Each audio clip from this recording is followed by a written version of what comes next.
हज़रत दाऊद अलैहिस्सलाम की आदत थी, वो रात को बाहर निकल जाते, लोगों से पूछते दाऊद कैसा आदमी है। लोग कहते जी दाऊद तो बहुत अच्छा आदमी है, हमारे बादशाह हैं, is a very nice man.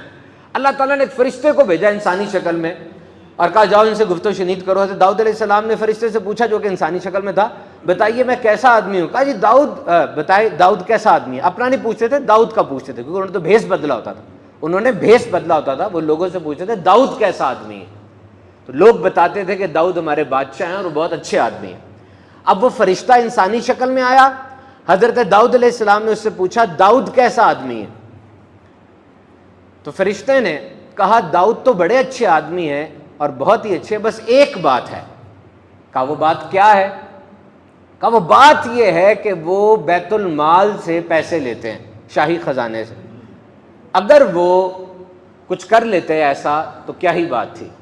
हज़रत दाऊद अलैहिस्सलाम को ये बात समझ में आई और उन्होंने फिर डिसीजन लिया कि मैं कुछ सन्नत, कोई हुनर, कोई स्किल सीखता हूँ। अल्लाह ताला के नबी थे, अल्लाह ताला ने उनकी इस पे ख़ास करम फरमाया, उनके हाथों में लोहे को नरम कर दिया। आप ज़िरहें बनाते, 2000-2500 की ज़रा बिक जाती। It is a iron cloth, वो एक सोने का, लोहे का एक क्लोथ होता है जिसको बनाया जाता है, और उनकी गुजर बसर यूँ होने लगी। और इस जगह पे कुरान पाक में आयरन का नाम लिया गया और हमने इसके लिए लोहा नरम कर दिया कि कुशादा ज़िरहें बनाओ और बनाने में अंदाजे का ख्याल रखो और सबसे नेकी करो, बेशक तुम्हारे काम देख रहा हूँ।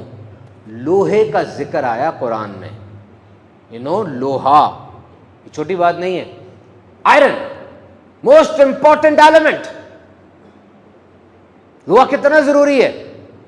हजारों साल पहले तुर्की के अंदर सबसे पहले स्मेल्टिंग स्टार्ट हुई थी। स्मेल्टिंग का मतलब ये होता है कि आपके पास एक इतनी बड़ी चट्टान आ गई, इतनी बड़ी रॉक आ गई है, और इस रॉक के अंदर मुख्तलिफ अच्छे और कमाल के एलिमेंट्स मौजूद हैं। 2-4 चीजें हैं, आप उसको गर्म करते हैं, उस पर केमिकल लगाते हैं और अपनी मर्जी का मेटल निकाल लेते हैं, इसे स्मेल्टिंग कहते हैं। जब तुर्कियों ने पहली बार ये किया, उस रॉक के अंदर से और मेटल और यानी आयरन को निकाल लिया, दुनिया में इनकलाब आ गया। पहले स्टोन एज थी, पत्थरों का जमाना, फिर ब्रॉन्ज एज आई और अब आयरन एज आ गई, लोहे का जमाना आ गया। टेक्नोलॉजी बढ़ी, चीजें बनना शुरू हुई, वेपन बना, बिजली, आलात, पुल, बर्तन, खिलौने, कंप्यूटर।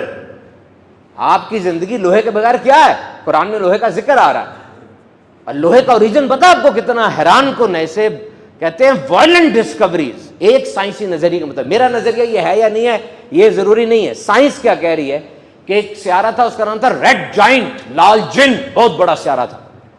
उसने अपने हीलियम के एटम्स को जो था ना, उसको कार्बन में और ऑक्सीजन में तब्दील कर दिया और वो बहुत बड़ा लोहे का एक सियारा बन गया।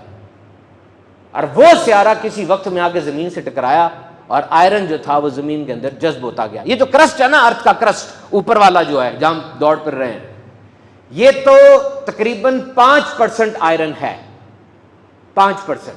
और जो इसका कोर है, अंदर चले जाएं, वो तो 100% आयरन है। कहां नहीं आयरन मुझे बताएं। आपके जिस्म में आयरन है, प्लांट्स में आयरन है। आपके जिस्म में आयरन ना हो तो आपकी ऑक्सीजन सेल्स में जज्ब ही नहीं होगी। आपकी जिल्द, आपके नाखून, आपकी आंखें, ये इसी आयरन की वजह से चल रहे हैं। This is the importance of iron in your life. Iron as.